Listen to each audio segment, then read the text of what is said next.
22वें अध्याय की जब लिखने लगा हूँ बात, श्री प्रभु प्रेरणा प्राप्त कर कलम आ गई हाथ।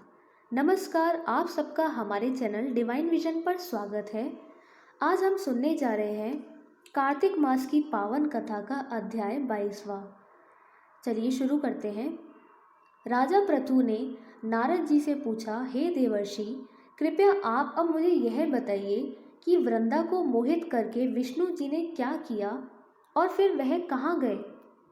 जब देवता स्तुति कर मौन हो गए, तब शंकर जी ने सब देवताओं से कहा, हे ब्रह्मादि देवताओं, जलंधर तो मेरा ही अंश था, उसे मैंने तुम्हारे लिए नहीं मारा है, यह मेरी सांसारिक लीला थी। फिर भी आप लोग सत्य कहिए कि इससे आप सुखी हुए या नहीं।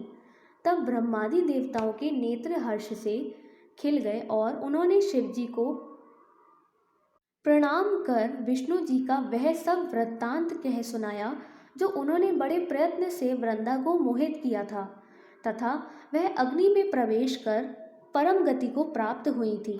देवताओं ने यह भी कहा कि तभी से वृंदा की सुंदरता पर मोहित हुए विष्णु उनकी चिता की राख लपेट इधर उधर घूमते हैं।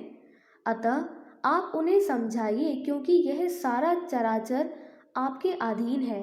देवताओं से यह सारा वृत्तांत सुन शंकर जी ने उन्हें अपनी माया समझाई और कहा कि उसी से मोहित विष्णु जी भी काम के वश में हो गए हैं। परंतु महादेवी उमा त्रिदेवों की जननी सबसे परे वह मूल प्रकृति परम मनोहर और वहीं गिरिजा भी कहलाती है। अतः विष्णु का मोह दूर करने के लिए आप सब उनकी शरण में जाइए। शंकर जी की आज्ञा से सब देवता मूल प्रकृति को सब प्रसन्न करने चले। उनके स्थान पर पहुंचकर उनकी बड़ी स्तुति की। तब यह आकाशवाणी हुई कि हे देवताओं, मैं ही 3 प्रकार से तीनों गुणों से पृथक होकर स्थित सत्य गुण से गौरा, रजोगुण से लक्ष्मी और तमोगुण से ज्योति रूप हूँ। अतः अब आप लोग मेरी रक्षा के लिए उन देवियों के पास जाओ, तो वे तुम्हारे मनोरथों को पूर्ण कर देंगी। यह सब सुनकर देवता भगवती के वाक्यों का आदर करते हुए गौरी, लक्ष्मी और सरस्वती जी को प्रणाम करने लगे। सब देवताओं ने भक्ति पूर्वक उन सब देवियों की प्रार्थना की।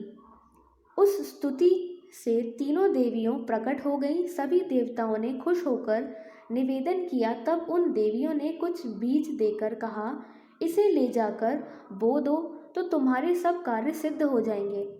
ब्रह्मादि देवता उन बीजों को लेकर विष्णु जी के पास गए।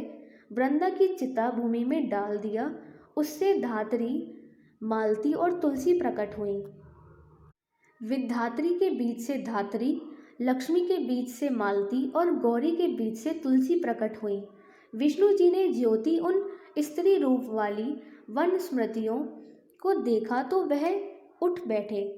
कामासक्त चित्त से मोहित हो उसने याचना करने लगे। धात्री और तुलसी ने उनसे प्रीति की। विष्णु जी सारा दुख भूल कर देवताओं से नमस्कृत हो अपने लोक बैकुंठ में चले गए।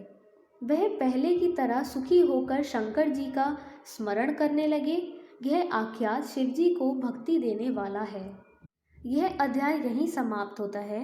अगले अध्याय को सुनने के लिए हमारे चैनल को सब्सक्राइब करें और वीडियो को लाइक करना ना भूलें। ओम नमः शिवाय।